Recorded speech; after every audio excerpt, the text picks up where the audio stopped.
গৃহটি মনে হয় নবাব সিরাজউদ্দৌলার আমলের কিংবা তারও আগের। বয়সের যেন কোনো গাছ পাথর নেই। নবাব সিরাজউদ্দৌলা শহর কলকাতা আক্রমণ করে অনেক ঘর বাড়ি তোপ দেগে গুড়িয়ে দিয়েছিলেন। এই বাড়িটিও বোধহয় নবাবী সেনার তোপের মুখে পড়েছিল। দেউড়ি ভঙ্গ, ছাদের একপাশ হেলে পড়েছে। কোনো কোনো ঘরের দরজা জানলা নেই।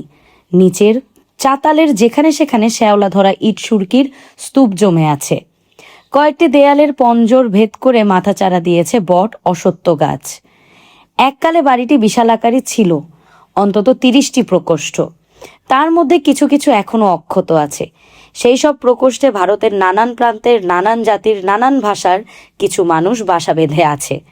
জানবাজারের রানী রাসমণির প্রাসাদের পেছনে কিছু সংখ্যক খুপড়ি খুপড়ি দালান, কিছু গোলপাতার কুড়ে ঘর, আর কিছুটা দূরে নতুন নতুন সুদৃশ্য ভবন নির্মিত হয়েছে, যেসব ভবনে ইদানিং সাহেব ভাড়াটিয়ারা থাকে। এরই মধ্যবর্তী এই ভগ্ন অট্টালিকাটি। এর দ্বিতলের অনেকগুলি ভাঙা ঘরের মধ্যে দুটি ঘর বেশ সাফসুতরো করা। একটি ঘরে ঢালাও ফরাস ও তাকিয়া পাতা। সে ঘরটি যেন হটমন্দির, সেখানে কে কখন আসতে যাচ্ছে তার কোনো ঠিক নেই। অন্য ঘরটি আয়তনে অনেক বড়, তার একপাশে সোফা কোচ, অন্য পাশে পরস্পর যুক্ত কয়েকটি তক্তাপোষের ওপর জাজিম পাতা, মধ্যস্থলে লাল গালিচা।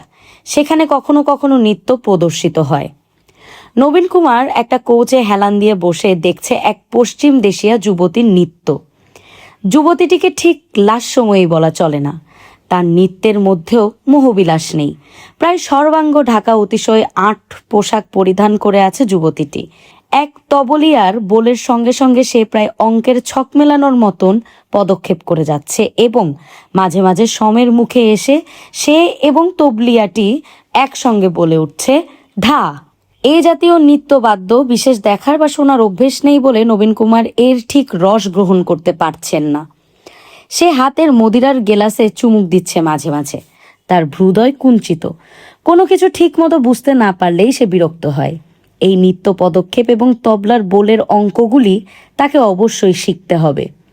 মাঝে মাঝে গোলকরাম মুলুকচাঁদ এসে বলছেন, আরে লুবিন বাবু, গেলাস একদম খালি, আবার লিবেন তো, হামায় বুলাবেন তো। নবীন কুমার আপত্তি করে না, শূন্য গেলাসটি এগিয়ে দেয়। মুলুকচাঁদ আবার ভর্তি করে আনেন। মুলুকচাঁদের রসগোল্লার মতো গোল মুখখানি সদা হাস্যময়। এই গোলকরাম মুলুকচাঁদ হরিশ মুখুজ্জের বিশেষ প্রিয় পাত্র। হরিশ যখন প্রথম যৌবনে এক নিলামওয়ালার গুদামে চাকরি করতেন, সেখানে ইনি ছিলেন তার সহকর্মী। সেই জীবন থেকে হরিশ অনেক দূরে সরে এসেছেন। নিলামওয়ালার গুদামের সামান্য কেরানির বদলে হরিশ এখন কলকাতার বুদ্ধিজীবী সমাজের শিরোমণি। যেমন এদেশীয় সম্ভ্রান্ত ব্যক্তিবর্গ, তেমনি ইংরেজরা এক ডাকে তার নাম চেনে। শুধু হরিশ এই পুরাতন সহকর্মীর সঙ্গে সখ্য বজায় রেখে চলেছেন। গোলকরাম মুলুকচাঁদও আর সেই নিলামওয়ালার কর্মচারী নন।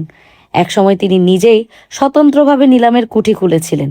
প্রায় 5-6 বছর আগে হঠাৎ তার ভাগ্য একেবারে ফিরে গেছে। এই জরাজীর্ণ অট্টালিকাটি তিনিই ক্রয় করেছেন, কিন্তু এটা মেরামত করার ব্যাপারে তার কোনো উৎসাহ নেই। গোলকরাম মুলুকচাঁদ মানুষটি বড় বিচিত্র। অপরের সেবা করাই যেন তার জীবনের একমাত্র আনন্দ। এই বড় বাড়ির মধ্যে কি করে যে অডেল খাদ্য পানীয় সরবরাহ হয় তা বোঝা দুষ্কর। মুলুকচাঁদ নিজে নিরামিষাশী, কিন্তু অতিথিদের জন্য তিনি নানা প্রকারের সুপক্ক মাংসও পরিবেশন করেন। একদিন রাত বেশ গভীর হলে যখন শুধু অন্তরঙ্গ কয়েকজনই উপস্থিত থাকে, সেই সময় বসে নৃত্যগীতের আসর। এই পল্লীর আশেপাশে বারাঙ্গনা, নর্তকী, তয়ফাওয়ালির কোনো অভাব নেই। একজন কারুকে ডাক পাঠালেই হলো। সকলেই জানে মুলুকচাঁদ কোনোদিন কোনো রমণীর অঙ্গ স্পর্শ করেন না, কিন্তু তার কোনো অতিথি একদিন এইসব রমণীদের সঙ্গে যতই বাড়াবাড়ি করে ফেলুক, মুলুকচাঁদ কোনো আপত্তি না করে মৃদু মৃদু হাসেন। বয়স 40 পার হয়ে গেছে। মুলুকচাঁদের গৌরবর্ণ শরীরটি বেশি দীর্ঘ নয়, উদরদেশ বেশ স্ফীত, কপালে ও 2 কানের ললিতে চন্দনের ফোঁটা। সারা বৎসর তার পোশাক এক, 8 হাতি ধুতি ও সাধারণ ফতুয়া। শীতকালে বড়জোর একটি মুগার চাদর জড়িয়ে নেন। মুলুকচাঁদের আরেকটি বৈশিষ্ট্য, তিনি এই শহরের জীবন্ত গ্যাজেট। গঙ্গার আরমানি ঘাট ও তত্ত্বাঘাটে প্রতিদিন কোন কোন জাহাজ ভেড়ে তা তার নখদর্পণে। হাওড়া হুগলি রেলপথে কি কি মাল চালান যায় তাও তিনি জানেন। চেতালার বন্দরে কিংবা পোস্তার বাজারে জিনিসপত্রের দর কেমন ওঠানামা করছে তার সঠিক সংবাদও মুলুকচাঁদের কাছ থেকেই জানা যাবে। শুধু তাই নয়, ইংরেজ রাজ কর্মচারীদের ভেতরের খবর, বড় বড় সম্ভ্রান্ত পরিবারগুলিতে কার কখন উত্থান পতন হচ্ছে সে সবও জানেন তিনি। আরও কত খুচরো খবর। রাজস্থান থেকে মুলুকচাঁদের 3 ভাই এসে ইদানিং বড়বাজার অঞ্চলে ব্যবসা বাণিজ্য শুরু করেছে, কিন্তু তারা শুধুই ঘোরতর ব্যবসায়ী। আর মুলুকচাঁদজি সদানন্দ, হাস্যময়, অতিথিপরায়ণ, মজলিসি মানুষ। হরিশের মুখে অনেকবার এই মুলুকচাঁদের কথা শুনেছিল নবীন কুমার। গল্প শুনলেই এরকম মানুষকে দেখতে ইচ্ছে করে। প্রায়ই সন্ধ্যার পর এখানে হরিশ আসে। নবীন কুমার একদিন হরিশের সঙ্গে এখানে আসতে চাওয়ায় তীক্ষ্ণ ব্যঙ্গ করেছিলেন হরিশ। বাঁকাভাবে হেসে হরিশ বলেছিলেন, বলো কি হে, তুমি যাবে সেখানে? সে এক ভাঙাচুরো পোড়ো বাড়ি, আস্তাকুরের ভেতর দিয়ে রাস্তা, সেখানে কি আর তোমার মতন মানুষ যায়? আর মুলুকচাঁদেরও কি খেয়াল কে জানে, ও বাড়ি কিছুতেই মেরামত করবে না। নবীন কুমার জিজ্ঞেস করেছিল, বন্ধু তুমি যেতে পারো আর আমি যেতে পারি না? হরিশ কৃত্রিম বিস্ময়ে বলেছিলেন, তোমাতে আমাতে তুলনা? কিসে আর কিসে, চাঁদে আর হুলু বাঁদরের পোঁদে। তুমি হলে গিয়ে জমিদার, আর আমি এক হা ঘরে বামুনের বাড়ির ছেলে। নবীন কুমার বলেছিল, জমিদারের পরিচয় কি কারো গায়ে লেখা থাকে? জমিদার হয়েছি বলে কি যেখানে খুশি সেখানে যেতে পারি না? হরিশ বলেছিলেন, তুমি জমিদার কুলের নাম ডোবাবে দেখছি। জমিদার কখনো যেখানে সেখানে যায়, তুমি নিজের বাড়িতে গ্যাঁট হয়ে বসে থাকবে। তোমার কাছে সবাই এসে হাত জোর করবে, এই হলো গে জমিদার। হ্যাঁ, তুমি যাবে কার কাছে? যে বংশমর্যাদায় ধনে মানে তোমার সমান কিংবা তোমার চেয়েও বড় তার কাছে। সেখানেও যাবে হেক্কেরের সঙ্গে। যত দামি শাল দোশাল আছে সব গায়ে চাপিয়ে, হিরে মুক্ত চুনি পান্নার আংটি হার মাদুলি সব পরে, সাঙ্গপাঙ্গদের নিয়ে হই হই করে জুড়ি চৌঘুরি হাঁকিয়ে। তা না হলে আর জমিদার কিসের? একমাত্র ব্যতিক্রম মেয়ে মানুষের বেলায়। শুনেছি অনেক জমিদার হাড়ি মুচি ডোমের ঘরেরও মেয়ে মানুষের টানে নুক্কে নুক্কে যায়। সে কথা আলাদা। আমার মতো এক খবরের কাগজের কাছে তুমি যাতায়াত করছো, এতেই তোমার বদনাম রটবে। তার উপর তুমি যেতে চাও জানবাজারের মুলুকচাঁদের আখড়ায়। যেখানে বাধা সেখানেই নবীন কুমারের জেদ। বাল্যকাল থেকেই নবীন কুমার মদ্যপানকে ঘৃণা করে এসেছে। তা কারুর উপদেশ বা নিষেধে নয়, নিজেরই রুচিতে। কিন্তু হরিশ যেদিন বলেছেন যে নবীন কুমার মদ্যপান করতে ভয় পায়, অচেনা কোনো জিনিসকে জানার সাহস তার নেই, সেদিনই সে ক্ষেপে উঠল। নিজের কাছে করা প্রতিজ্ঞা ভেঙে সে সুরা গলদ্ধকরণ করল। প্রথম কয়েকদিন তার ঠিক সহ্য হয়নি, বমি হয়েছে বারংবার। কিন্তু হরিশের কাছে অপদস্থ হবার ভয়ে সে বমি মুছে আবার পান করেছে।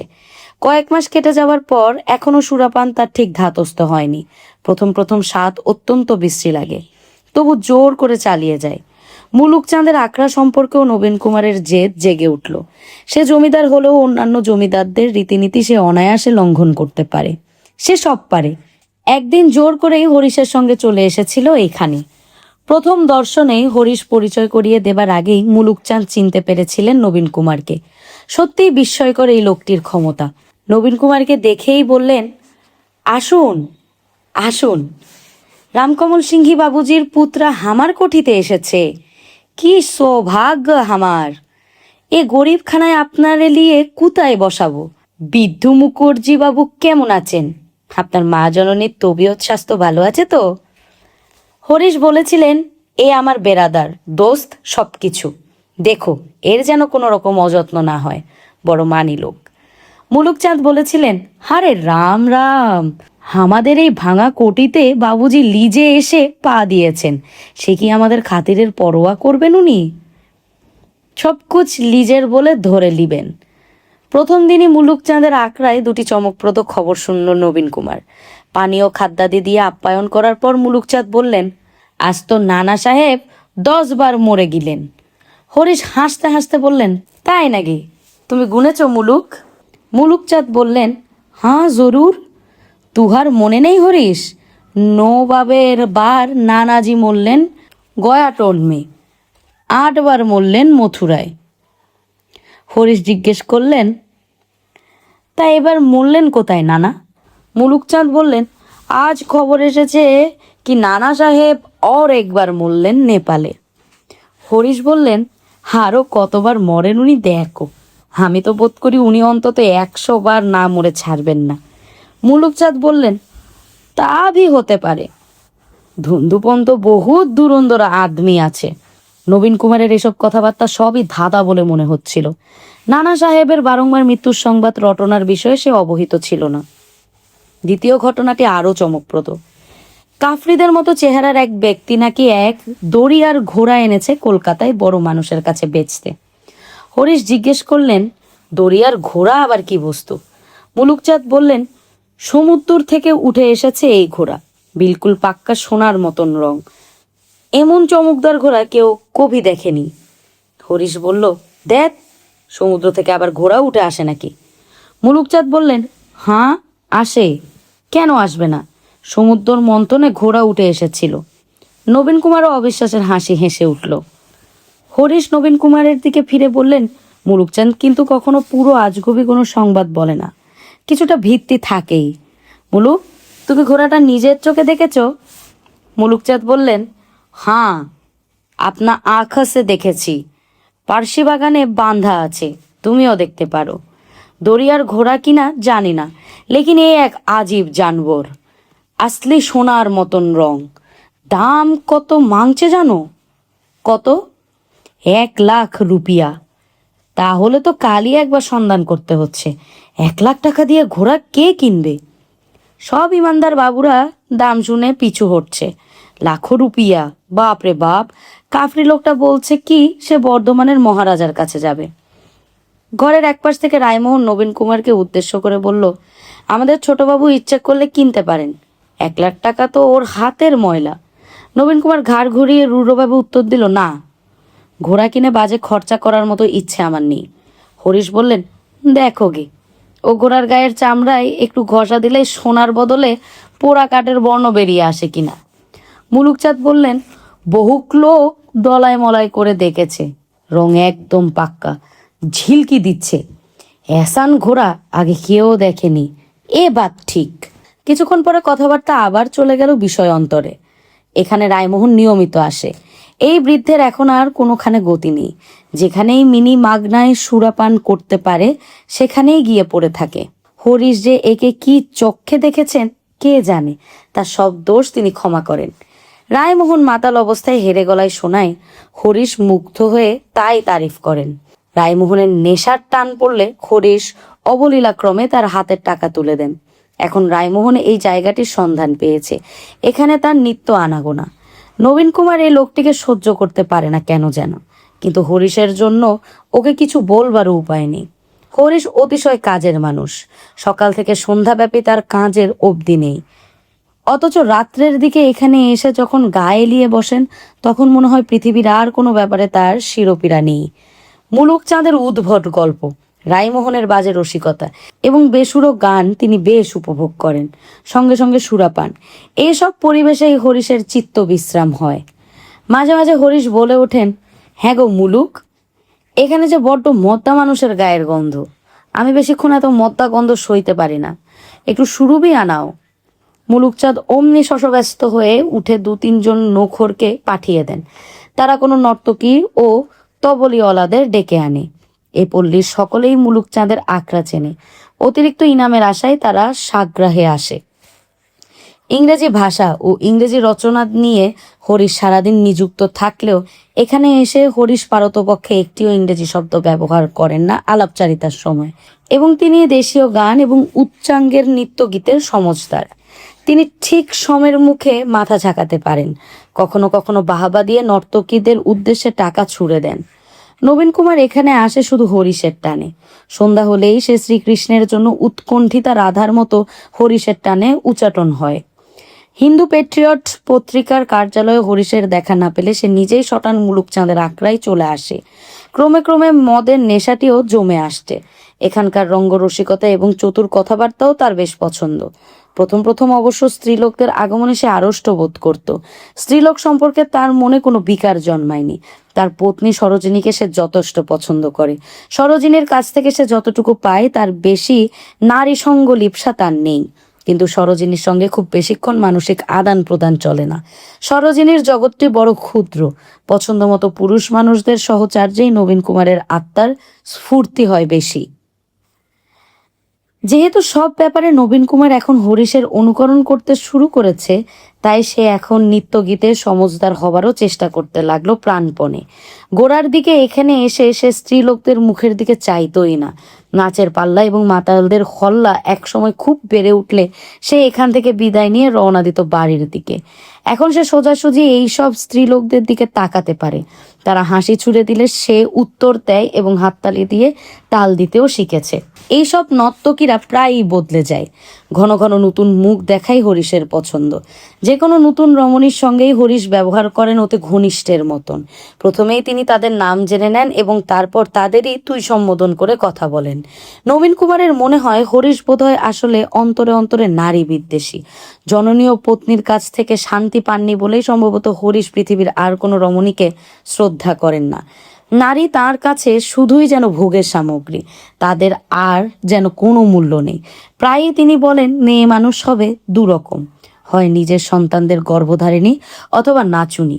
যে নর্তকীকে হরিশের খুব পছন্দ, যাকে বাহবা দেন অনেকবার, পরের দিন তাকেই আবার আনবার কথা উঠলে হরিশ মুখ ঝামটা দিয়ে বলে ওঠেন, কেন, আর কি নাচুনির অভাব?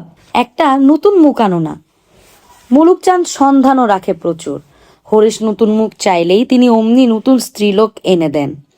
হরিশের জন্য তিনি সব কিছু করতে প্রস্তুত। শুধু এক জায়গায় মুলুকচাঁদ হার মেনেছেন। রায়মোহন একদিন বলল, এত নাচ নেহালি তো দেখেছি বাবা, কিন্তু এরা কেউই একজনের নখের যোগ্যী নয়, তাকে তো আনতে পারলে না। মুলুকচাঁদ সঙ্গে সঙ্গে বললেন, জানি আপনি কার কথা আমাকে বলছেন, চেষ্টার কোনো কসুর করিনি, সে কেন আসবে আমার এই গরিবখানায়? শুনেছি তো কত কত রাজা মহারাজাকেও সে দরওয়াজা থেকে ভাগিয়ে দেয়। হরিশ প্রশ্ন করেন, কে কে সে? রায়মোহন বলল, কমলি। সে মাগি বড় দেমাকি, বুড়ি হতে চলল, তবু দেমাক ছাড়ে না।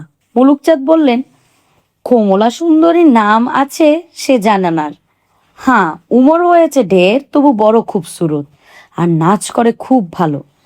রায়মোহন রহস্যময়ভাবে চোখ মোটকে বলে, এখানকার একজন পারে তার দিমাগ ভাঙতে, ইচ্ছে করলেই পারে। এই কথা বলে সে নবীন কুমারের দিকে তাকায়।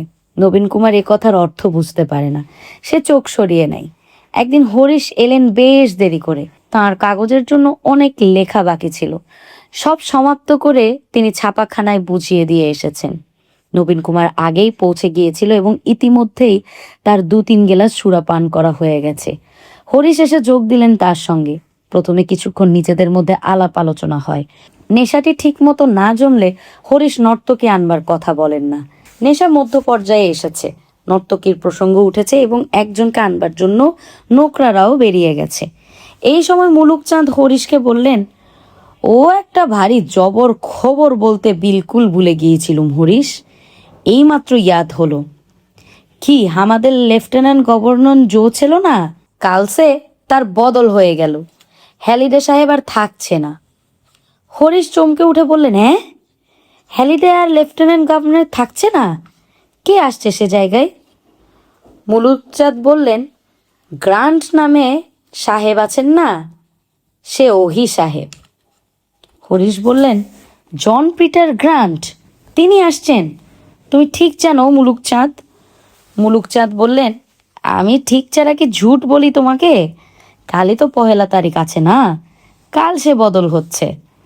হাতের গেলাসটি মাটিতে থক করে নামিয়ে রেখে হরিশ বললেন, ওরে বাপ রে বাপ, এত বড় খবরটা তুমি আমায় এতক্ষণ বলনি মুলুক, আমায় এক্ষুনি যেতে হবে।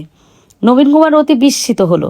লেফটেন্যান্ট গভর্নরের বদলের সংবাদে এতখানি কি গুরুত্ব আছে সে কিছুই বুঝল না। এক সাহেবের জায়গায় আরেক সাহেব আসবে, এতে আর নতুনত্ব কোথায়? তার প্রশ্নের উত্তরে হরিশ বললেন, তুমি বুঝতে পারলে না নবীন, অবস্থা অনেক বদলে গেল। এই হ্যালিডে আমাদের কম ক্ষতি করেছে? আমি আশাও করিনি যে এ বিদায় নেবে।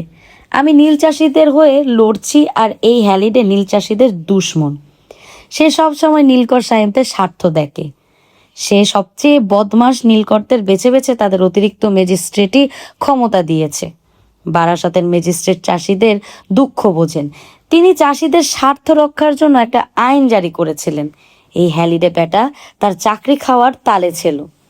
আমি চললুম, তোমরা থাকো। নবীন কুমার জিজ্ঞেস করলো, এত রাতে তুমি এজন্য কোথায় যাবে? হরিশ বললেন, তুমি বুঝতে পারছো না অবস্থা কত বদলে গেল। আমার কাগজের সব লেখাগুলো পাল্টাতে হবে, এক্ষুনি আবার নতুন করে লিখব। জন পিটার গ্রান্ট বিচক্ষণ ভালো মানুষ, তার সামনে নীল চাষিদের প্রকৃত চিত্র তুলে ধরতে হবে। গ্রান্ট সাহেবকে যদি দলে পায় তবে এবার নীলকরদের সঙ্গে শুরু হবে আমাদের সত্যিকারের লড়াই। কর্তব্যের ডাক পড়লে হরিশ আর দ্বিধা করেন না। হাতের মদের পাত্র ফেলে নাচ গানের আসর ছেড়ে তিনি তখনই আবার চলে গেলেন হিন্দু পেট্রিয়ট পত্রিকার অফিসে। সে রাতে নবীন কুমারেরও আর বাড়ি ফেরা হলো না। চক্ষু মেলে নবীন কুমার প্রথমে বুঝতেই পারল না যে সে কোথায়। ঘরের ছাদ অন্যরকম, এত সরু সরু কড়িকাঠের ছাদ সে আগে কখনো দেখেনি। জানলায় চৌকো সবুজ রঙা কাঠের গরাদ, সেই জানলার বাইরে দিয়ে আকাশের ভাসমান মেঘ দেখা যাচ্ছে। নবীন কুমারের শয়ন কক্ষ থেকে তো এমনভাবে আকাশ দৃশ্যমান নয়। হঠাৎ তোপ দাগার শব্দ হতে সে বিষম চমকে উঠল। এত জোরে তোপের শব্দ তো সে কোনোদিন সকালে শোনেনি। মনে হয় যেন খুব কাছে। পরপর 7বার তোপ দাগা হলো কেল্লা থেকে, অর্থাৎ সকাল এখন 7 ঘটিকা। সে ধর্মর করে উঠে বসল। এ তার নিজ গৃহ নয়, এ তো মুলুক চাঁদের সেই ঘর। দিনের আলোয় কোনোদিন এখানে নবীন কুমার আসেনি বলে সবকিছুই তার অচেনা বলে বোধ হলো। জাজিম পাতা তক্তাপোষের ওপর শুয়েছিল সে। মেঝেতে লম্বা ঠ্যাং দুটি গুটিয়ে শরীরটাকে দয়ের আকৃতি দিয়ে এখনো ঘুমোচ্ছে রায়মোহন। ফাঁটা বাঁশির শব্দের মতো নাসিকাধ্বনি হচ্ছে তার। মেঝেতে আর এক পাশে চিৎপাত হয়ে পড়ে আছে আর এক ব্যক্তি, তার ওষ্ঠের পাশ দিয়ে লালা গড়াচ্ছে। উচ্ছিষ্ট মাখা একটি খাবারের পিরিচের ওপর ভন ভন করছে একরাশ নীল ডুমো মাছি। তার পাশেই পড়ে আছে সস্তা জড়ি বসানো একটি ঝেলঝেলে লাল ওড়না। নবীন কুমার 2 হাতে চক্ষু ঘর্ষণ করলো। এখানে সে রাত্রি যাপন করেছে, এই নোংরা পরিবেশে? কেন? কি হয়েছিল গত রাত্রে? তার কিছুই মনে পড়ল না। শরীরে একটা বিব মিশার ভাব। অন্যের ব্যবহৃত এমন অপরিচ্ছন্ন শয্যায় অন্য নিচু শ্রেণীর লোকেদের সঙ্গে একই কক্ষে সে কখনো শয়ন করেনি। নবীন কুমার তক্তাপোষ থেকে মেঝেতে নেমে দাঁড়ালো। সে বসেছিল কোচে, সেখান থেকে রাত্রে তক্তাপোষের উপর গেল কি করে? কি যেন একটা খবর পেয়ে হরিশ হঠাৎ চলে গেলেন। তারপর একটি নর্তকী এলো। এই নর্তকীটি অন্য ধরনের, অঙ্কের ছকে পা মেলানোর বদলে ঘাগরা ওড়াচ্ছিল বেশি। একটি সুরা ভর্তি গেলাস রেখেছিল মাথার উপরে। হরিশ এরকম নাচ পছন্দ করেন না, সেজন্যই কি হরিশের অনুপস্থিতিতে চাটুল নৃত্য শুরু হয়েছিল? হরিশ নেই বলে নবীন কুমারকেই সকলে প্রধান অতিথি হিসেবে খাতির করছিল। নর্তকীটি বারবার তার সামনে এসে অঙ্গভঙ্গি করছিল নানা রকম। তারপর আর কিছু স্মরণে আসে না। সে কি চেতনা হারিয়ে ফেলেছিল একেবারে? মুলুকচাঁদ এই সময় সেই কক্ষে ঢুকে উৎফুল্লভাবে বললেন, এই তো আপনি উঠিয়ে পড়েছেন। তবিয়ত ভালো আছে তো? লিন, মুখ ধুয়ে লিন, তারপর একটু গরম গরম দুধ আর জিলাপি খান। মুলুকচাঁদ এরই মধ্যে স্নান সেরে শুদ্ধ বস্ত্র পরেছেন। কপালে তিলক, দুকানের লতিতে টাটকা চন্দনের ফোঁটা, মুখে বেশ একটা পরিতৃপ্তির ভাব, যেন তিনি সারাদিনের কর্মযজ্ঞে ঝাঁপিয়ে পড়ার জন্য প্রস্তুত। নবীন কুমার আচ্ছন্নের মতো জিজ্ঞাসা করলো, আমার কি হয়েছিল কাল? আমি বাড়ি যাইনি কেন? মুলুকচাঁদ বললেন, কুচ্ছু তো হয়নি, অচানক আপনার নিদ এসে গেল, হাত থেকে গিলাসটা খসে পড়ল, তখন হামি লোক সব ধরাধরি করে আপনাকে শুইয়ে দিলাম। কষ্ট হয়েছে খুব? হা হা, বহুত মচ্চর কেটেছে, শালা ইতনা মচ্চর। নবীন কুমার বলল, আমার ঘুম এসে গেছিল তো আমায় ডেকে তুলে বাড়িতে পাঠিয়ে দিলে না কেন? আমি কখনো বাড়ির বাইরে থাকি না। মুলুকচাঁদ বললেন, অনেক তো ডাকাডাকি করলুম, লেকিন শরাবের নিদ কি সহজে ভাঙে? আপনি তো সির্ফ পাথর বনে গেলেন, আমি তখন নাচাগানা সব বন্ধ করে দিলুম। বললুম কি বাবুজির নিন্দ এসে গেছে, আমি সব চুপ যাও। হরিশেরও এমন হয়, সে তখন শুয়ে যায়। নবীন কুমার আর কথা না বাড়িয়ে বলল, আমি বাড়ি যাব, আমার জন্য গাড়ি ডাকতে হবে। মুলুকচাঁদ বললেন, আপনার গাড়ি তৈয়ার আছে। মুলুকচাঁদ শ্বেত পাথরের গেলাসের গরম দুধ আর শাল পাতায় মোড়া এক চাঙ্গারি জিলিপি এনে হাজির করলো। কিন্তু নবীন কুমারের কোনো খাদ্য গ্রহণেই প্রবৃত্তি নেই এখন। সে বেরিয়ে এলো ঘর থেকে। লম্বা টানা অলিন্দের একেবারে শেষ প্রান্তে দেয়ালে ঠেস দিয়ে হাঁটু মুড়ে বসে বসে ঘুমোচ্ছে দুলাল চন্দ্র। সারা রাত্রি সে এভাবেই কাটিয়েছে। নবীন কুমার তার কাছে গিয়ে 2বার নাম ধরে ডাকতেই সে ত্রস্তে উঠে দাঁড়ালো। নবীন কুমার বলল, চল। হাঁটতে গিয়ে নবীন কুমার টের পেল তার এখনো পা কাঁপছে, মস্তিষ্কের মধ্যে টলমল ভাব।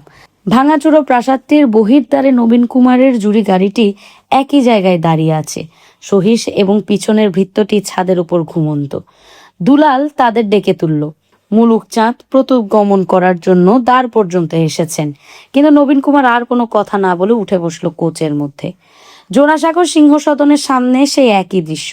জমকালো জুড়ি গাড়িটি থামলো, যে গাড়ি ঠিক এমনই ভাবে অনেক বছর আগে এইরকম সকালে ফিরে আসতো রামকমল সিংহকে নিয়ে।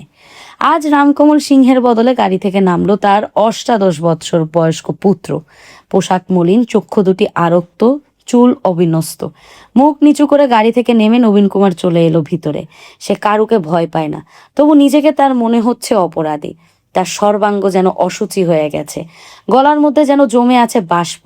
কান্না দমনের সময় এইরকম হয়। নিজের ঘরে প্রবেশ করে পালঙ্কে বসা মাত্র সরোজিনীও এলো সেই ঘরে।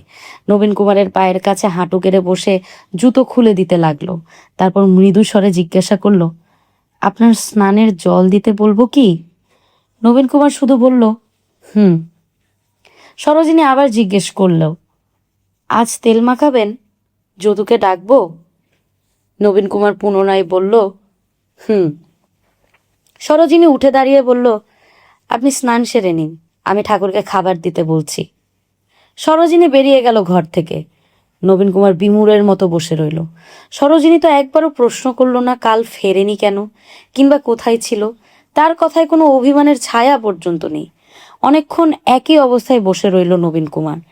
সামনের আয়নায় সে তার মুখখানি দেখতে পাচ্ছে। এক রাতেই যেন অনেকখানি বদল হয়েছে তার। মুখ ভর্তি মশার কামড়ের দাগ, ওষ্ঠের উপরে যেসব গোফের রেখা দেখা দিয়েছিল, এখন যেন তা হঠাৎ গাঢ় বর্ণ ধারণ করেছে। একটু পরে সরোজিনী এসে তাড়া দিল, ও কি, আপনি চান করতে গেলেন না? লুচি ভাজা হচ্ছে, ঠান্ডা হয়ে যাবে যে। নবীন কুমার বলল, হ্যাঁ যাই। ভালো করে শরীরে সর্ষের তেল দলাই মলাই করিয়ে স্নান সেরে নিল সে। আহারের রুচি নেই, তবু কিছু খেতে হলো। মে মাসের আকাশ গুমোট হয়ে আছে, শরীরে জ্বালা ধরানো গ্রীষ্মের উত্তাপ।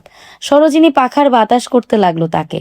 এক সময় নবীন কুমার জিজ্ঞেস করলো, আমি যে কাল রাত্রে বাড়ি ফিরিনি, মাসে কথা জানেন? সরোজিনী বলল, হ্যাঁ জানেন। মায়ের দাসীকে খবর দাও, মায়ের পুজো আচ্চা সারা হলে আমি একবার তার সঙ্গে দেখা করব। খাওয়া শেষ হলে সরোজিনী একটি রূপোর রেকাবিতে করে কয়েকটি সাজা পানের খিলি তার সামনে ধরল।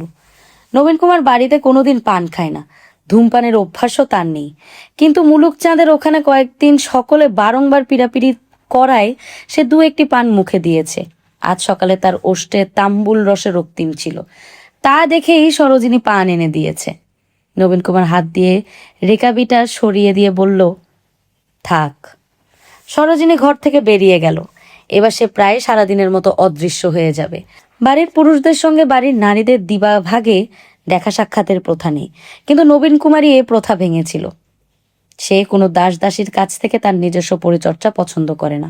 তার স্নান আহারের সময় সরোজিনীর উপস্থিতি চায়। মস্তিষ্ক এখনো ঠিক পরিষ্কার হয়নি, তার ইচ্ছে করছে শুয়ে থাকতে, কিন্তু সে দুর্বলতা দমন করে সে দেখা করতে গেল তার মায়ের সঙ্গে। বিম্ববতী পুত্রের জন্য প্রস্তুত হয়েই বসেছিলেন।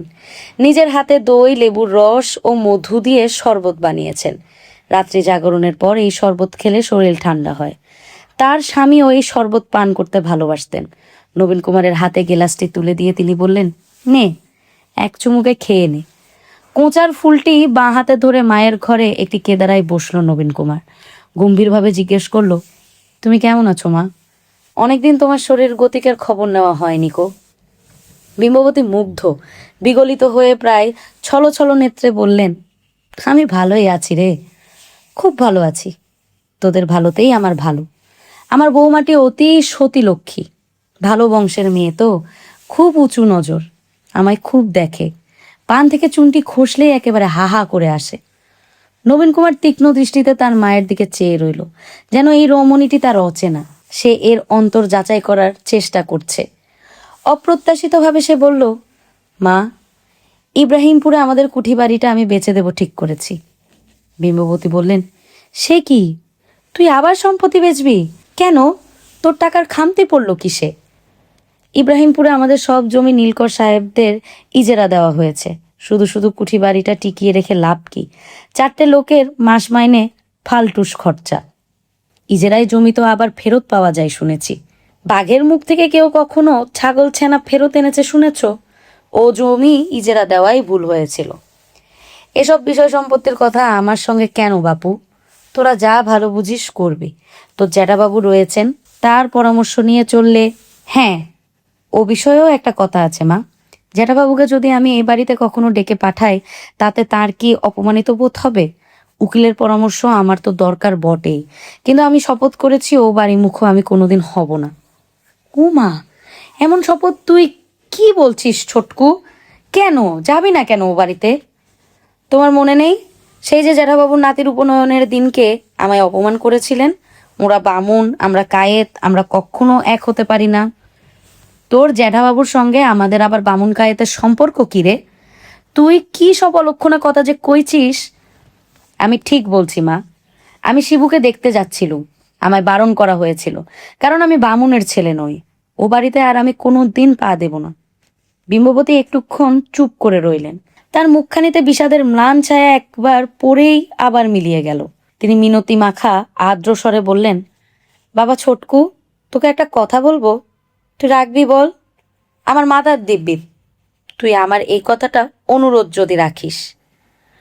নবীন কুমার তৎক্ষণাৎ কোমল কণ্ঠে বলল, কেন রাখবো না মা? তোমার কথা কি আমি ফেলতে পারি? তুমি যা বলবে নিশ্চয়ই মানব। তুই তো জ্যাঠাবাবুর সঙ্গে অসৈরন্য করিসনি। লক্ষ্মী মানিক আমার, উনি গুরুজন, আমাদের সংসারের মাথার ওপর ছাতা ধরে আছেন এতদিন। তাকে তুই অচ্ছেদ্যা করিসনি। উনি তোর ভালো বই মন্দ কখনো চাইবে না। নবীন কুমার একটুক্ষণ হাসি মুখে চেয়ে রইল জননীর দিকে, তারপর বলল, তুমি ভয় কেন পাচ্ছ মা? আমি কথা দিলুম, জ্যাঠাবাবুর সামনে কখনো অশ্রদ্ধার ভাব দেখাবো না। আর কিছুক্ষণ কথা হলো এই বিষয়ে। নবীন কুমার বারবার আশ্বস্ত করলো বিম্ববতীকে। এমনকি একবার সে উঠে কাছে এসে জননীর বাহু ছুঁয়ে সান্ত্বনা দিয়ে বলল, তুমি কেন উতলা হচ্ছ মা? আমি কি তোমার অবাধ্য ছেলে? মাতা পুত্রের এই আলাপচারিতার পর দুজনের মনে প্রতিক্রিয়া হলো দুরকমের।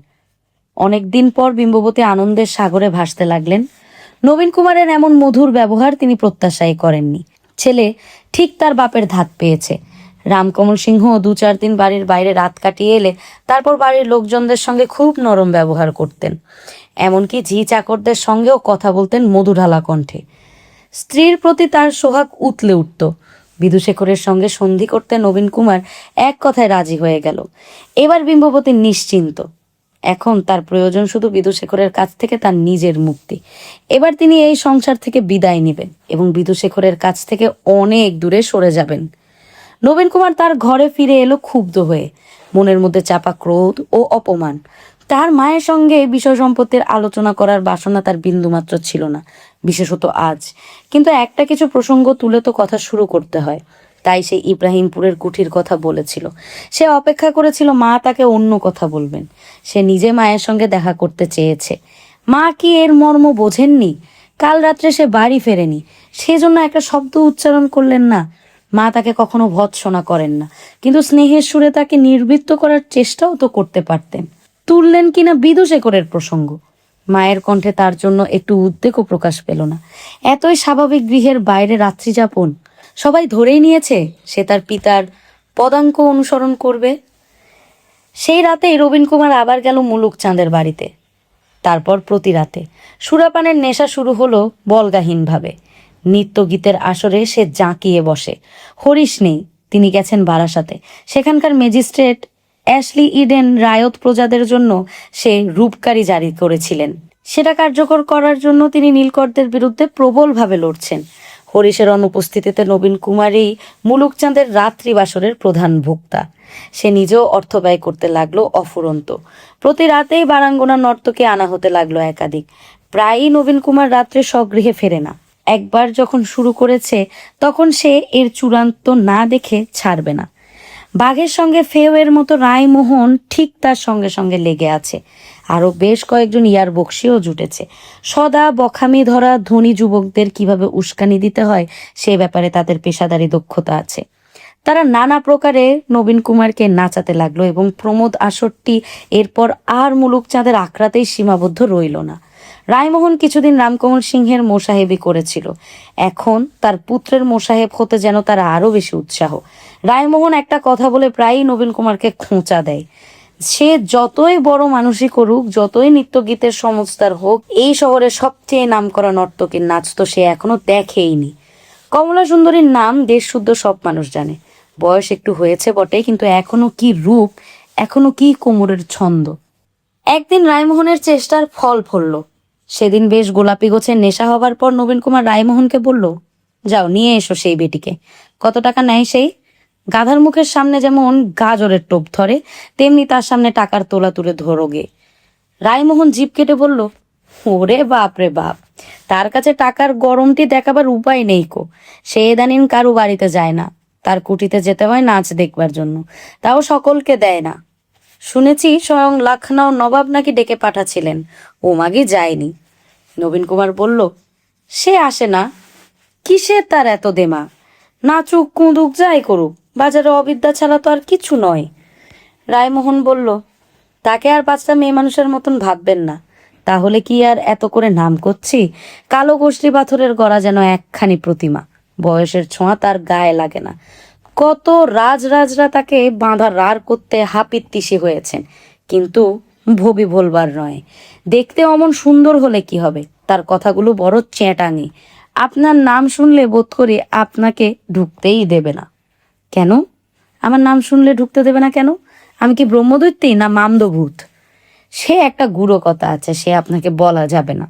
নবীন কুমার টলতে টলতে উঠে এসে রায়মোহনের কণ্ঠ চেপে ধরলো 2 হাতে, গর্জন করে বলল, তুমি আমার কাছে কি নুকোচ্ছ? সবসময় তুমি আমার কাছে ওই মেয়ে মানুষটার নাম বলো কেন? আবার কেনই বা বলছো আমার নাম শুনলে সে ঢুকতে দেবে না? রায়মোহন বলল, আগে সেই মাগির সঙ্গে আমার যথেষ্ট আর কি ছিল, আমি অনেকবার ওখানে গতায়ত করেছি।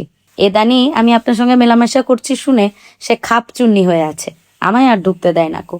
নবীন কুমার আবারও কুপিত হয়ে বলল, আমায় সে চেনে? আমি এর মধ্যে এত নামজাদা হয়ে পড়েছি? অন্য একজন ফোড়ন দিল, এত কথার দরকার কি? সবাই মিলে একবার তার কাছে গেলে তো হয়, তাহলে চক্ষুকর্ণের বিবাদ ভঞ্জন হয়ে যাবে ক্ষণ। নবীন কুমার রায়মোহনকে ছেড়ে দিয়ে বলল, চলো, এক্ষুনি চলো। সদল বলে হই হই করে বেরিয়ে পড়ল সকলে। কমলা সুন্দরীর গৃহ অদূরেই, হেমপিরের গোলের মধ্যে সেই উদ্যান সম্বলিত বারান্দাওয়ালা বাড়ি। নবীন কুমার এলো জুড়ি গাড়িতে, অন্যরা পায়ে হেঁটে। রাত প্রায় 11টা। কমলা সুন্দরীর বাড়িতে আজ কোনো আসর বসেনি। অধিকাংশ কক্ষই অন্ধকার, দেউরির লোহার গেট বন্ধ। সেখানে পাহারা দিচ্ছে 2জন দারবান। দারবানরা জুড়ি দেখেই চিনতে পারল। বিস্মিত মুখে গাড়ির দরজা খুলে দিল তারা। রায়মোহন তার উপরে তোড়পে বলল, বেটারা, হা করে দেখছিস কি, চিনতে পারিসনি? বড়বাবু রামকমল সিংহের একমাত্র ছেলে নবীন কুমার। দেউরি খোল। দ্বিরুক্তি না করে গেট খুলে দিল দারবানেরা। নবীন কুমারের বেশ বেসামাল অবস্থা, কোচার উপরে পা পড়ে যাওয়ায় সে হুমড়ি খাচ্ছিল। রায়মোহন তাকে ধরল। নবীন কুমারের চেতনাও প্রায় রোপ পাওয়ার পথে। সে এর মধ্যেই ভুলে গেছে সে কোথায় এসেছে।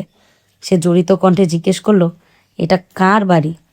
রায়মোহন রঙ্গ করে বলল, এই তো কমলা সুন্দরীর বাড়ি। এটা আপনার নিজের বাড়িও বলতে পারেন। অন্য একজন বলল, তবে যে বাবা বলেছিল বাড়িতে ঢুকতে দেবে না, আগেই তো জাঁক করে বাবুর নাম শোনালে। চিচিং ভাগের মতো দৌড়ও খুলে গেল। রায়মোহন তার দিকে ঘাড় ঘুরিয়ে বলল, চুপ।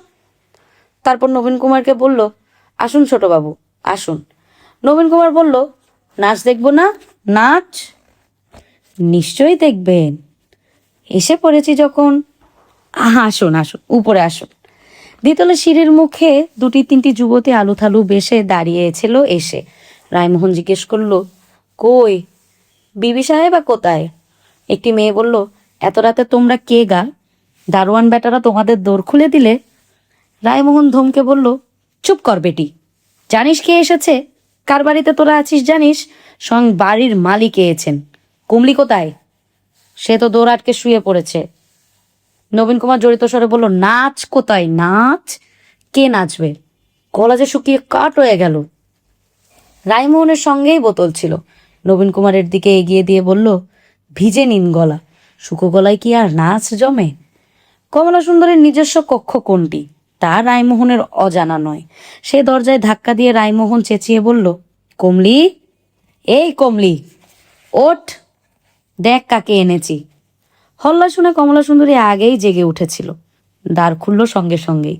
তার অঙ্গে ইহুদিয়ানা কিংখাপের লম্বা ঝোলা পোষা, গলায় একছড়া সবুজ পান্নার মালা, চুল খোলা। রায়মোহন মিথ্যে বলেনি। কমলা সুন্দরীর রূপ এখনো আগেরকার মতো নিটল আছে, শুধু বয়সের জন্য খানিকটা মেদ লেগেছে। রায়মোহন সাড়ম্বরে বলল, ওরে কমলি, শাঁখ বাজা, আজ তোর কত ভাগ্যি, বড়বাবুর ছেলে এসেছে দেখ, পদার গোদে। কমলা সুন্দরী তখনও ঠিক বুঝতে পারেনি। ভুরু দুটো তুলে জিজ্ঞেস করলো, কাকে এনেছো? কার ছেলে বললে? বড়বাবুকে। বড়বাবু আবার কজন আছে রে? হ্যাঁ, বড়বাবু একজনই হয়, তোর বড়বাবু, যিনি কোলে শুয়ে মরলে তুই বেদবা হয়েছিলি। তেনার ছেলে তোর পীড়িতের জন্য এসেছেন। নবীন কুমার বলল, নাচ কোথায় নাচ? আমার যে ঘুম পেয়ে যাচ্ছে। কমলা সুন্দরী সত্যি প্রস্তর মূর্তির মতো নিস্পন্দন হয়ে গেল কয়েক মুহূর্ত। তারপরেই চোখে জল এসে গেল তার। রায়মোহনের দিকে চেয়ে বলল, হ্যাঁ গা, তোমার শরীরে কি মানুষের রক্ত নেই?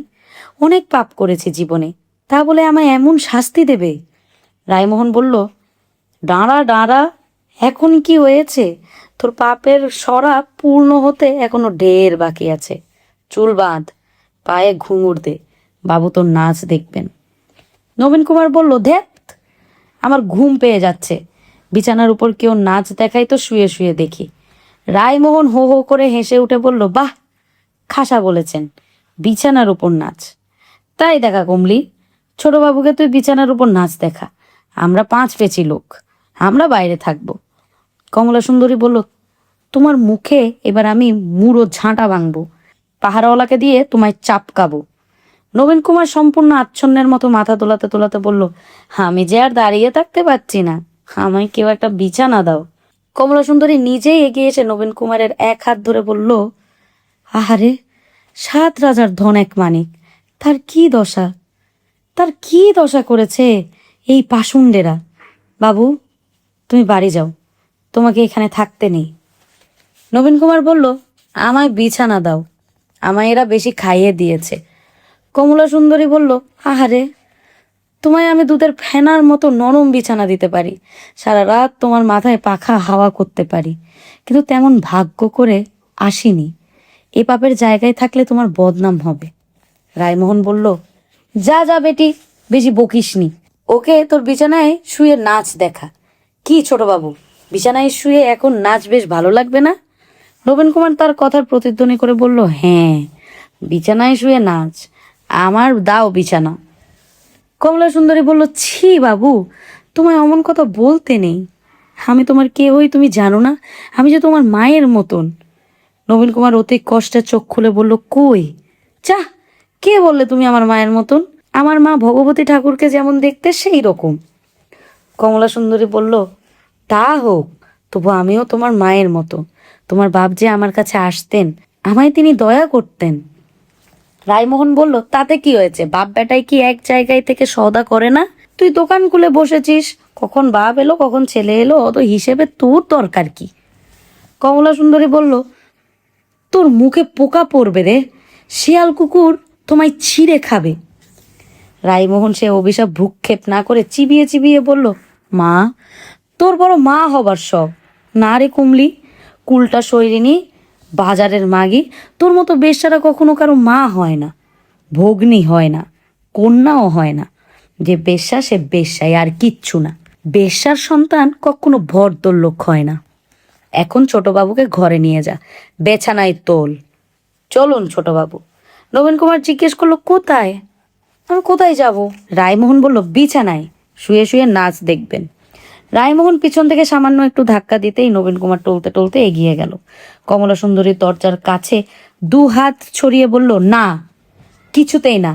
ওগো, তুমি এমন ভালো মানুষের ছেলের এমন সর্বনাশ করো না। রায়মোহন যেন প্রতিশোধী স্পৃহায় একেবারে মেতে উঠেছে। রুক্ষভাবে কমলা সুন্দরীকে এক ধাক্কা দিয়ে বলল, সর, দেখছিস না বাবুর কষ্ট হচ্ছে, বাবু তোর বিছানায় শোবেন। নবীন কুমার বলল, আমি শুবো, ওগো আমায় শুতে দাও। নবীন কুমারকে কমলা সুন্দরীর বুকের উপর ঠেলে দিয়ে রায়মোহন দ্রুত ঘর থেকে বেরিয়ে এসে দরজা টেনে বাইরে থেকে শিকলি তুলে দিল। তারপর সে নাচতে লাগলো ধেই ধেই করে। সে কি প্রবল নাচ! যেন কোনো রোগা চিমসে ধরা বৃদ্ধ মহাদেবের তাণ্ডব নৃত্য, সেই সঙ্গে হাসি এবং হাততালি। অন্য ইয়াররা যারা দূরে দাঁড়িয়ে দেখছিল তারা বলল, এ কি, মাথা খারাপ হয়ে গেল নাকি বুড়োটার? হ্যাঁ। রায়মোহন নাচ থামিয়ে ফেললো অবিলম্বেই। এখনো তার কাজ ফুরোয়নি। লম্বা লম্বা পা ফেলে সে দুদ্দার করে সিঁড়ি দিয়ে নেমে দৌড়ে বেরিয়ে পড়ল রাস্তায়। এখন তাকে বিধুশেখরের বাড়ি যেতে হবে। এত বড় একটা সংবাদ তাকে না জানালেই নয়। আর বিধুশেখর যদি এই রাতেই এসে সচক্ষে দেখে যেতে চান, তাহলে তো সোনাই সোহাগা। ইব্রাহিমপুর পরগনায় বিরাহিমপুরগঞ্জের নদী তীরে বাঁধানো ঘাটের হাত নাই বসে আছে একজন মানুষ। মানুষটি বেশ দীর্ঘ এবং বলিষ্ঠকায়। মাথার চুল ঘাড় পর্যন্ত নেমে এসেছে।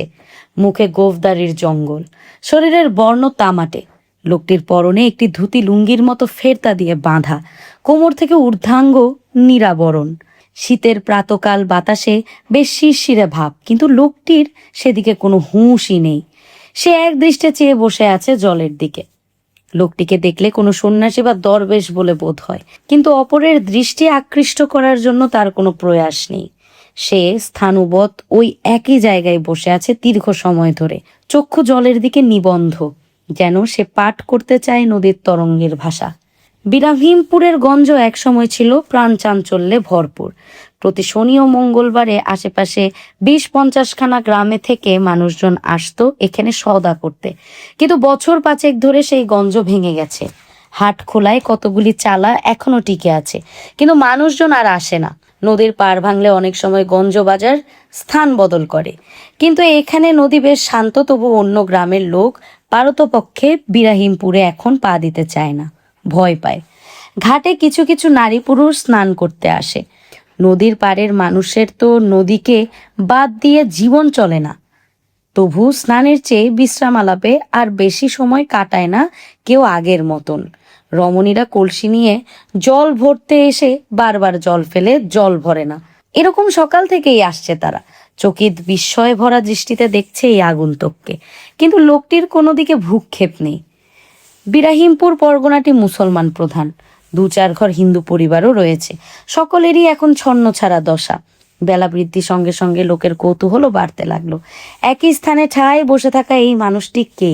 গলায় রুদ্রাক্ষের মালা নেই, বাহুতে তাবিজ মাদুলি নেই, ললাটে চন্দন নেই। চুল চূড়া করে বাঁধা নয় বলে মুসলমানরা তাকে স্বজাতীয় কোনো ধর্মিষ্ঠ মানুষ বলে ধরে নেয়।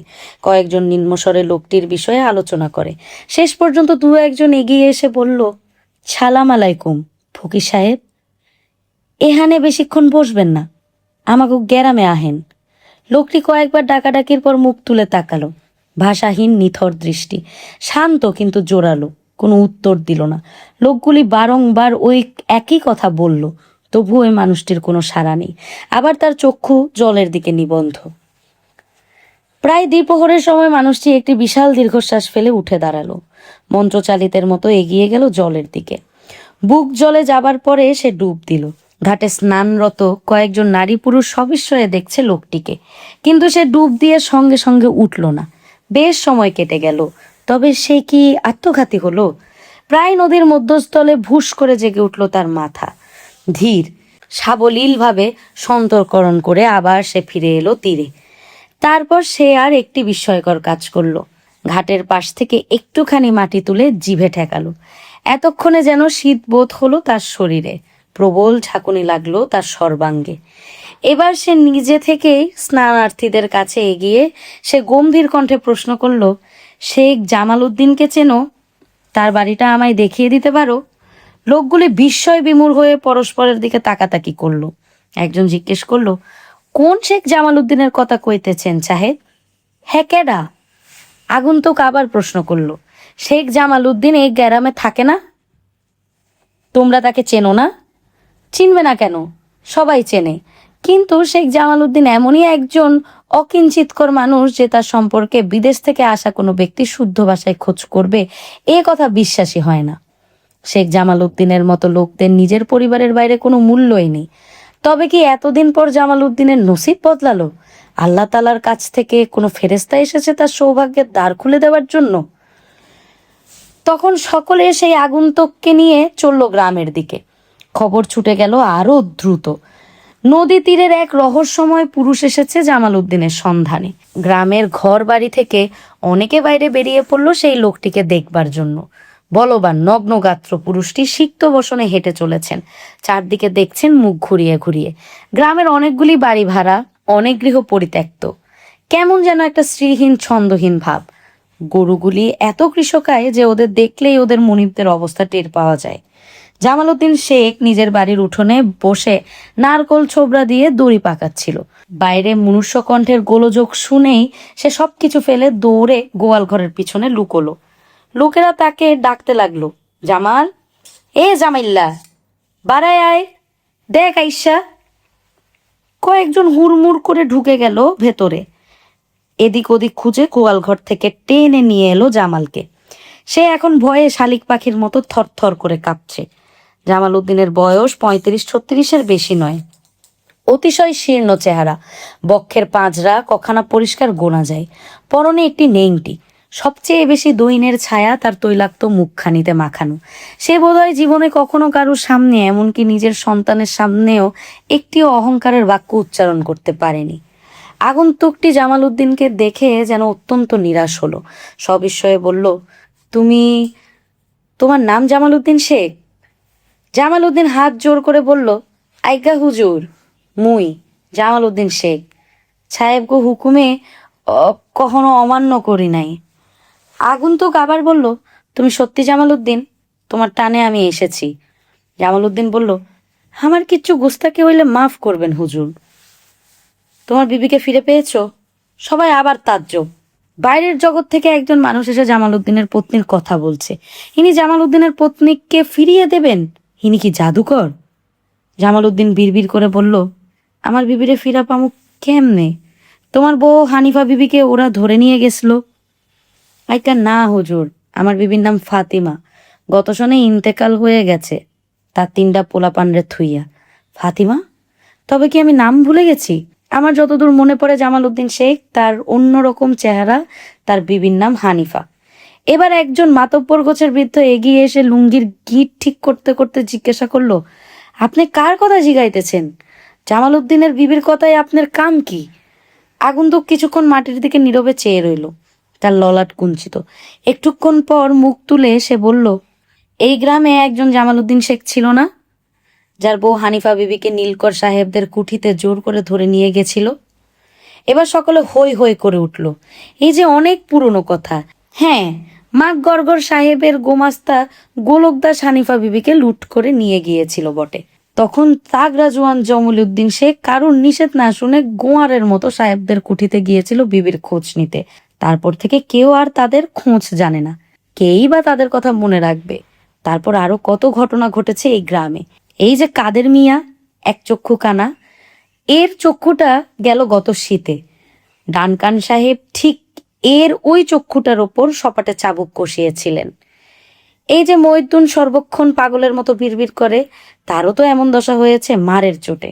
আর তোরাব মিয়া, সে এখানে নেই অবশ্য, তার বিবিকেও ধরে নিয়ে গেছে সাহেবদের অনুচরেরা। তোরাব মিয়ারও দেওয়ানো হবার মতো অবস্থা। অনেক লোকের চিৎকার হট্টগোলের মধ্যে আগন্তুক এইসব কথা শুনল। সে ভুল জামাল উদ্দিন শেখের কাছে এসেছে। এবার তাকে নিয়ে যাওয়া হলো নিরুদ্দিষ্ট জামাল উদ্দিন শেখের বাড়িতে। সেখানে জামাল উদ্দিনের বৃদ্ধ পিতা এখনো জীবিত, চোখে একেবারেই দেখতে পায় না। আগন্তুক সেই বৃদ্ধের কাছে হাঁটু গেড়ে বসে শান্তভাবে বলল, আমি তোমার ছেলের সন্ধান করব বলে কথা দিয়েছিলুম। তারপর আমার কি যে মতিভ্রম হলো সে কথা রাখিনি, কিন্তু সেই টানে আমি আবার ফিরে এসেছি। বৃদ্ধ এই আগন্তুকের কথা প্রায় কিছুই বুঝতে পারল না। তার হাত জড়িয়ে সে খু খু শব্দে কাঁদতে লাগলো।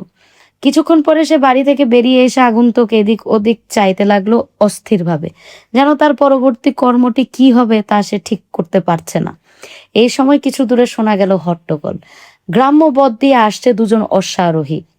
তাদের সামনে দিয়ে সবাই চিৎকার করতে করতে ছুটছে কিছু ছেলে মেয়ে। এখানকার এরাও ব্যস্ত হয়ে উঠল অশ্বারোহীদের দেখে। তারা আগন্তুকটিকে অনুরোধ করতে লাগলো কোনো বাড়ির মধ্যে ঢুকে পড়ে লুকোতে, কারণ সবল চেহারার মানুষ দেখলে নির্কররা অকারণে অত্যাচার করতে প্রলুব্ধ হয় কিংবা জোর করে মজুরি খাটাবার জন্য কুঠিতে ধরে নিয়ে যায়। আগন্তুক সেসব অনুরোধ কর্ণপাত করল না, স্থিরভাবে দণ্ডায়মান রইল সেই একই জায়গায়। অশ্বারোহী দুইজনেই সাহেব। তাদের পেছনে পেছনে পদব্রজে আসছে নীলকুঠির গোমাস্তা গোলক দাস এবং কয়েকজন লাঠিয়াল। তারা যে এই গ্রাম পরিদর্শনেই বেরিয়েছে তা নয়, কিছু দূরেই নদীতে চড়া পড়েছে এবং সম্ভবত সেই চর গেছে সাহেবদের দখলে। সেই চরে যেতে হলে এই গ্রামের মধ্যে দিয়ে গেলে পথ কম হয়। তাছাড়া মাঝে মাঝে সাহেবদের চেহারা দেখিয়ে গ্রামবাসীদের ভয় পাওয়ানো দরকার। ভিড়ের অনেকেই ছুটে গিয়ে লুকোলো। দু চারজন বৃদ্ধ দাঁড়িয়ে রইল আগন্তুকের পাশে। সাহেব দুজন পরস্পর কথাবার্তায় মগ্ন, গ্রামের লোকদের দিকে ভ্রুক্ষেপও করছে না। কিন্তু গোলক দাসের তীক্ষ্ণ চোখ ঠিক পড়লো এদিকে। থমকে দাঁড়িয়ে এসে জিজ্ঞেস করলো, এ বেটা আবার কি ডারে? এডারে তো আগে দেখি নাই। একজন বৃদ্ধ শতপ্রবৃত্ত হয়ে বলল, হুজুর, এ আমার ফুফাতো ভাই, ভিন্ন গ্রামে থাকে।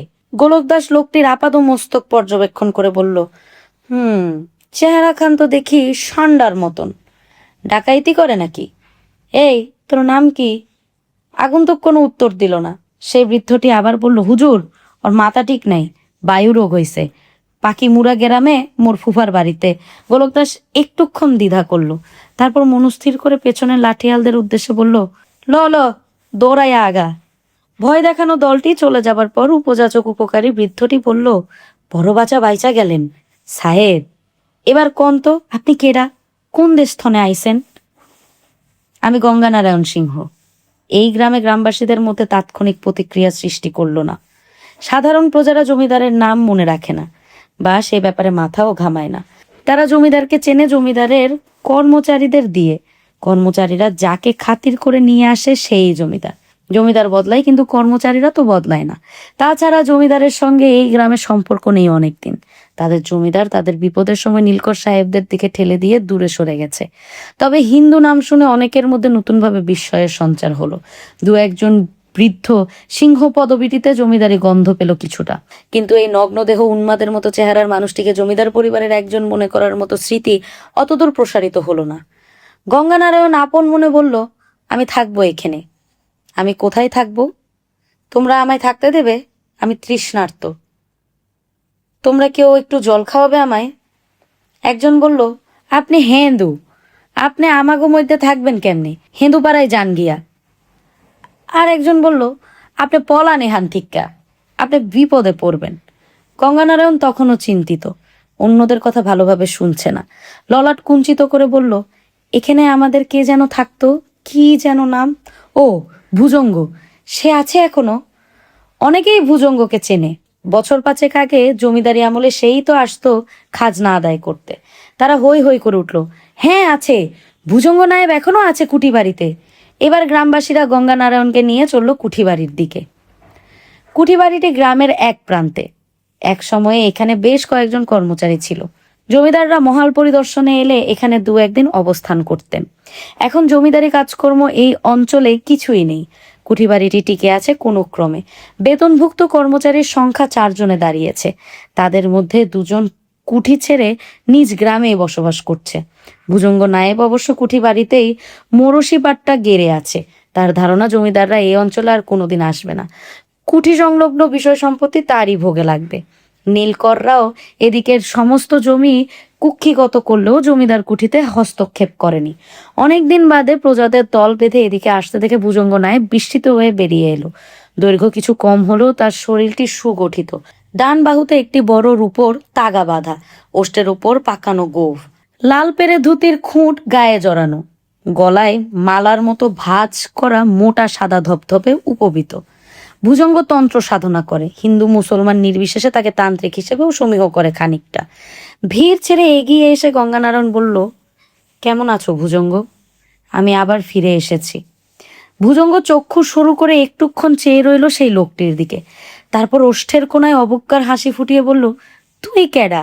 ফিরে আইসস মানে? ব্রহ্মদৈত্য নাকি? তা দিনের বেলা কি মনে কইরা? গঙ্গানারায়ণ বলল, তুমি আমায় চিনতে পারছো না? আমি তোমার মনিব। ভুজঙ্গ বলল, আমার মনিব? দিনের বেলা এক ব্রহ্মদৈত্য আয়সা কয় কি না আমার মনিব। প্রজাদের দিকে ফিরে সে ধমক দিয়ে বলল, পেটারা কোন পাগল ছাগলরে ধইরা আনছস? হ্যাঁ, খেলা পাইছস? গঙ্গানারায়ণ এক পায়ে এগিয়ে এসে বলল, ভুজঙ্গ, তোমার মনে নেই আমি গঙ্গানারায়ণ সিংহ। এক রাতে বোট থেকে হঠাৎ চলে গিয়েছিলুম, আমার মতিভ্রম হয়েছিল। ভুজঙ্গ এবার হাত জোর করে বলল, হুজুর, আমার মাথাটা গরম করাইবেন না। এই চাষাভুষারা জানে আমি একবার খেপলে বড় সাংঘাতিক। এই পর্যন্ত 5-6 জন আইসা কইছে মুই গঙ্গা নারায়ণ, তোমাগো মনিব। আরে হারামজাদা, কোতকা খাইতে না চাস তো অহনো পালা। গঙ্গানারায়ণ হাসলো। মুখের জঙ্গল ভেদ করে দেখা গেল তার ধপধপে দন্তপঙ্কতি। মৃদুস্বরে সে বলল, অনেক দিন হয়ে গেছে, চিনতে না পারেরই কথা। আমি নিজেই তো তোমায় দেখে ঠিক চিনতে পারিনি ভুজঙ্গ। তোমার চুলে পাক ধরেছে। কুঠিবাড়ির বাসায় এমন জঙ্গলও আগে দেখিনি। একটা কামরা সাফসুতরো করো, আমি এখন এখানে থাকবো। থাকবে? এটা কি তোমার বাপের জমিদারি? আমার বাপের জমিদারি তো বটে, আমার না হোক, আমার বাপের তো নিশ্চয়ই। আমি রামকমল সিংহের পুত্র গঙ্গা নারায়ণ। তুমি যদি রামকমল সিংহের ছেলে হও, তাহলে আমি নবাব সিরাজউদ্দৌলার নাতি। যত সব গঙ্গানারায়ণ সিংহী মোরা ভূত হয়ে গেছে কবে, তেনার ছেড়াদ্দ শান্তি পর্যন্তও হয়ে আছে। আমি মরে যাইনি ভুজঙ্গ, সন্ন্যাসী হয়ে গিয়েছিলুম। কেন মিছিমিছি সময়ের অপচয় করছো? এই যে দেখি জাল পড়তাম চাঁদের মামলা। তুমি যদি গঙ্গানারায়ণ হও তাহলে এখানে কেন, কলকাতায় যাও, সিংহ পরিবারের সঙ্গে মামলা মোকদ্দমা লড়ো, সেখানে গিয়া নিজের জমিদারির হিস্সা হয়ে যালো। আমি কি করুম? মামলা মোকদ্দমা লড়বার দরকার হবে না। আমার মা বেঁচে আছেন আশা করি, তাকে খবর পাঠাতে হবে একটা। ভুজঙ্গ আরো কিছুক্ষণ ধরে প্রতিরোধ করার চেষ্টা করলো। শেষ পর্যন্ত বিরক্ত হয়ে গঙ্গানারায়ণ বলল, একজন পরামানিককে ডেকে আনতে। প্রজারা এতক্ষণ গোল হয়ে ঘিরে দাঁড়িয়ে এই নাট্য কৌতূহল উপভোগ করছিল। তাদের নিস্তরঙ্গ জীবনে এমন আমোদ সহসা আসে না। তারাই কয়েকজন ছুটে গিয়ে হিন্দুপাড়া থেকে ধরে আনলো একজন পরামানিক। কুঠির সামনে একটি বকুল গাছের নিচে মাটিতে জোড়াসন করে বসলো গঙ্গানারায়ণ। পরামানিকের কাঁচিতে তার 5 বৎসর বর্ধিত কেশ, গোঁফ ও শুষ্ক খসে পড়ল। সঙ্গে সঙ্গে জয়ধ্বনি দিয়ে উঠল প্রজারা। এই চেহারা আর কোনো ক্রমেই চিনতে ভুল হবার কথা নয়। এই গঙ্গানারায়ণকে তারা শুধু যে আগে দেখেছে তা নয়, ভূতপূর্ব জমিদার রামকমল সিংহের সঙ্গেও এর মুখের যথেষ্ট আদল আছে। ভুজঙ্গ নায়েবেও আর বাক্যশ্রুতি হলো না। গঙ্গানারায়ণ উঠে দাঁড়াতেই সে হাত জোর করে হাঁটু গেড়ে বসে পড়ল তার সামনেই। নিতান্ত ব্রাহ্মণ বলেই সে জমিদারের পদধূলি গ্রহণ করলো না। এই গঙ্গানারায়ণকে দেখে সকলে নির্ভুলভাবে চিনতে পারলেও আগেরকার গঙ্গানারায়ণের সঙ্গে অমিলও অনেক। সে লাজুক, অন্তর্মুখী, নমনীয় শরীরের যুবকটি আর নেই। এখন সে মানুষের চোখের দিকে স্পষ্টভাবে তাকাতে পারে। তার কণ্ঠস্বর গভীর ও ভরাট। তার নীরবতার মধ্যেও অস্থিরতার চিহ্ন মাত্র নেই। ধীর পায়ে হেঁটে সে এগিয়ে গেল কুঠিবাড়ির দিকে।